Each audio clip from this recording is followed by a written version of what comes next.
Iniciando aqui mais uma mini aula de terraplanagem, projeto de execução, e sempre repetindo que as nossas mini aulas focam no empreendedor geotécnico, que é cristão verdadeiro, não é religião, é vida espiritual, é ser um cristão verdadeiro, é uma gestão cristã, que vale para qualquer cristão, não é religião, não sou religioso, e produtivista, porque a gente entende pelo estudo, pela gestão da vida cristã, que Deus é produtivista. E nós temos que ser produtivistas. Bom, hoje, nessa mini aula, nós vamos falar da implantação de corte-aterro, que é o básico da terraplanagem. É a terraplanagem. Né? E com relação às obras de terraplanagem e origem dos problemas geotécnicos,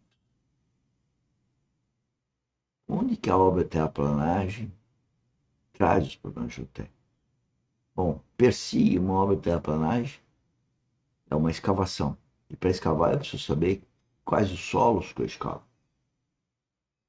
E com esses solos, o que eu farei? Geralmente, com esses solos, eu faço um aterro.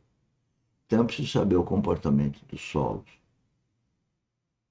no maciço, remanescente da escavação, ou aquele que fica depois de escavar.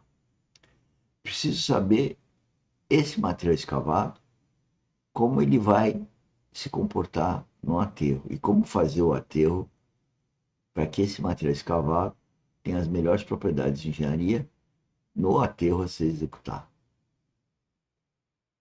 Propriedades de engenharia entende-se que é resistência, deformabilidade e permeabilidade, com infiltração também. A necessidade de planificar o terreno causa o surgimento de desníveis, taludes de corte, taludes de aterro, e, consequentemente, os problemas de deslizamento. Esse talvez seja o problema mais corriqueiro que nós temos, mais graves. A alteração do escoamento da água de chuva superficial, infiltrações interna, não implicam em problemas de erosão e assoreamento. Esse não implica está errado. Na verdade, implicam em problemas de erosão e assoreamento. Então, a alteração do escoamento das águas de chuva superficial, infiltrações internas, aquelas que vão pelos vazios do solo, não devem implicar em problemas geotécnicos, mas estão ligados a problemas geotécnicos de erosões e assoreamento. Não aí está um pouco confuso. Eu quero dizer que o fato de ter uma chuva, o fato da chuva infiltrar no solo e percolar pelos vazios do solo, não pode trazer problemas de engenharia, erosões, assoreamento, ruptura. Ou seja, nós temos que, como obrigação, o engenheiro civil, né, principalmente na expertise do geotécnico, ele tem que entender que qualquer obra de terraplanagem está sujeita à chuva. E a chuva, todo mundo deve saber que infiltra no solo. Uma parte correta anda em superfície, causando erosões, e as erosões vão causar assoreamento. E aqueles que infiltram podem também vir a trazer erosões internas. Né? Uma barragem, nós temos a água que percola e do outro lado ela pode causar erosão interna. Então, todos esses aspectos geotécnicos que estão nas obras de terraplanagem devem ser abordados numa implantação de corte-aterro. Eu preciso saber quem eu vou cortar, como vai transportar, como eu vou aterrar, saber as propriedades de engenharia, para que não tenham problemas de deslizamento, de afundamento, de colapso, né? De ruptura de pavimento, de crateras, as vias, erosão e assoreamento. A instalação de fossas céticas e sumidouros não geram problemas. Não geram problemas. De novo, senão aí nas duas vezes está equivocado. Geram problemas, podem gerar problemas de estabilidade de taludes e tão pouco tão pouco de fundação.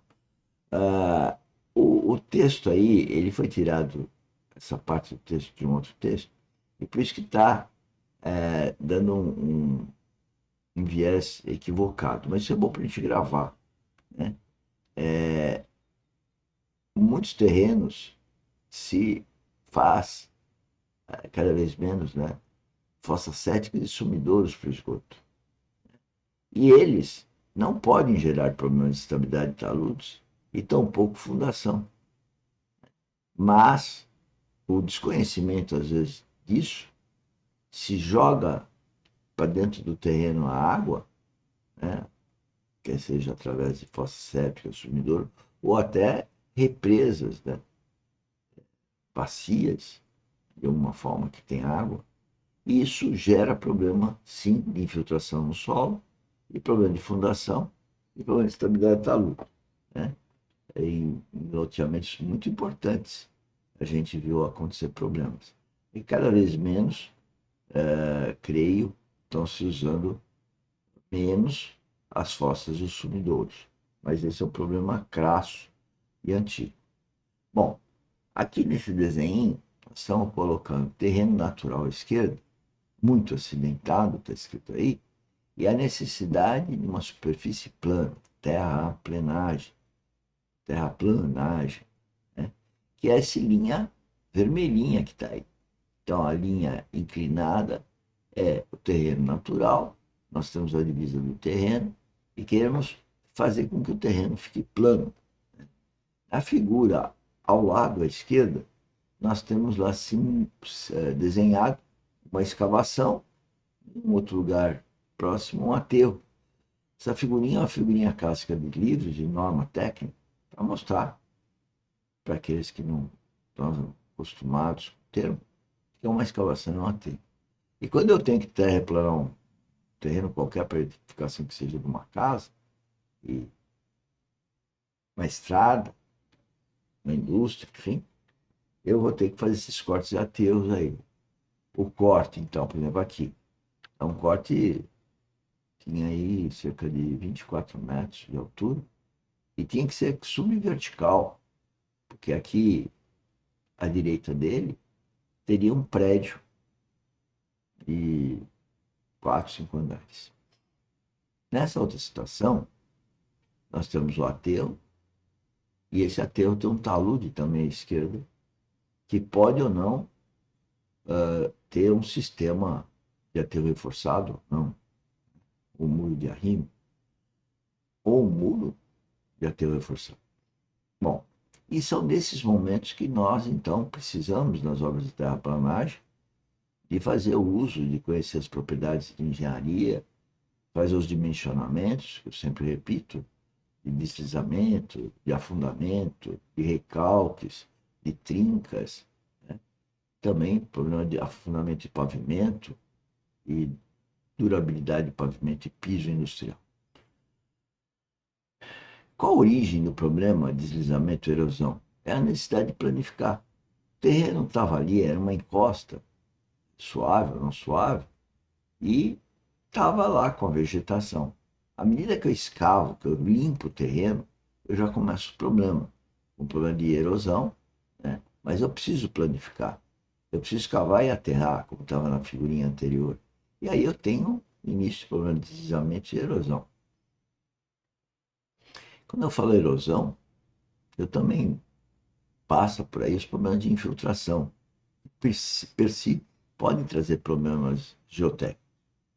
Então, a terraplanagem do terreno significa os cortes de solos, com esses solos escavados, e, como já disse, ter a propriedade deles. O que aconteceu na obra, que acontece na obra de terraplanagem? Um movimento de terra. Esse movimento de terra deve ser feito criteriosamente, que a gente chama de planejamento geotécnico de terraplanagem. As escavações ou cortes e aterros devem ser planejados, devem ser dimensionados, sempre que tem problema de desníveis. E quando é horizontal, nós temos problemas também de pavimento e de piso industrial, estradas, e que devem ser também dimensionados. Os taludes de corte e aterro, e a alteração do escoamento de água, de chuva, infiltrações subterrâneas, também deve ser verificado. O problema de drenagem superficial, uma drenagem interna profunda, quando se justificar, e também o planejamento geotécnico da barragem desde o início da obra até o finalizar as obras de drenagem. Nesse interregno da obra, eu tenho proteção e drenagem provisória, para não acontecer isso, erosões que podem gerar crime ambiental. Bom, o que nós queríamos apresentar hoje é isso. Eu peço para que compartilhem as nossas mini aulas, todo dia elas vão ao ar, de segunda a segunda, às 16 horas da tarde.